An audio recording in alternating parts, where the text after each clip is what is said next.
السلام علیکم ورحمت الله وبرکاتو. ټول ملګرو ته سلامونه. امید لرم چې ښه به ملګرو کوشش وکړو چې دا ویډیو تر اخره پورې وګورئ. یاره دا د یو ورور سوال دی، د هغه نه زما په دې سیټ تاسو ته یو تصویر ښکاري چې محمد الیاس او د باجوړ سره تاریخ لرونکی یو ورور دی.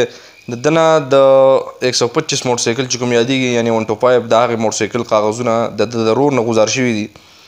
نو تاسو هسې سوچ وکړئ چې یاره که مثال په طور باندې یو ګاډی د 1000 روپو هم شي، خو چې د ده کاغذ نه وي، چې د ده کله کاغذ نه وي که نه مین سیز، لکه چې ستانه یو سړی ګاډی ساخلي او د ده کاغذ نه وي، نو هغه ګاډی غلب کې حسابېږي. لکه مثال په طور لکه دا خو څه وایي غل شو.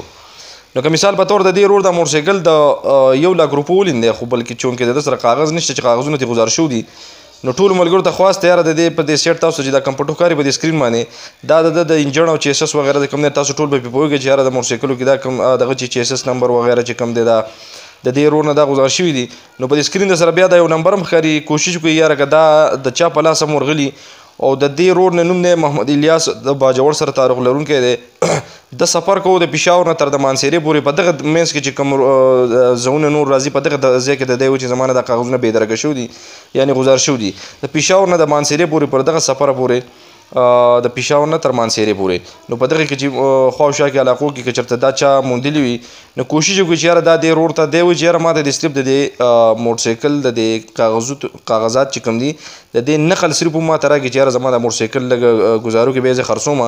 خو چونکې اوس مکمل په غلو کې حسابېږي او که چې د پولیس ما ونیسي وغیره څوک مې ونیسي، نو هغه هم راته ډېر نقصان به راورسوي، ځکه چې وایي به چې دا موټرسایکل غل دی، کاغذ به زما سره وي، نه به ورکي. بیا تاسو ته پته چې یاره قانون په دغې باندې اعتبار نه کوي. که زه ورته ووایم چې کاغذ ورک هم دی، نو هغه څه به ما باندې اعتبار نشي کولی چې یاره دی رښتیا وایي د ده موټرسایکل دی خو کاغذونه تېر وخت دي. کوشش وکړئ ملګرو دا ویډیو سره صرف شیر کړئ. تاسو په یو شیر باندې به انشاءالله زما کار دا دی چې یاره تاسو ته د یو چا فریاد یو غږ در ورسوم. ستاسو کار به وي یاره چې مخکې صرف شیرینګ، دا نه چې یاره شیر به کوئ پیج به مخکې لاړ شي. پیج الحمدلله مخکې تللی دی، نور تلو ته ضرورت نشته.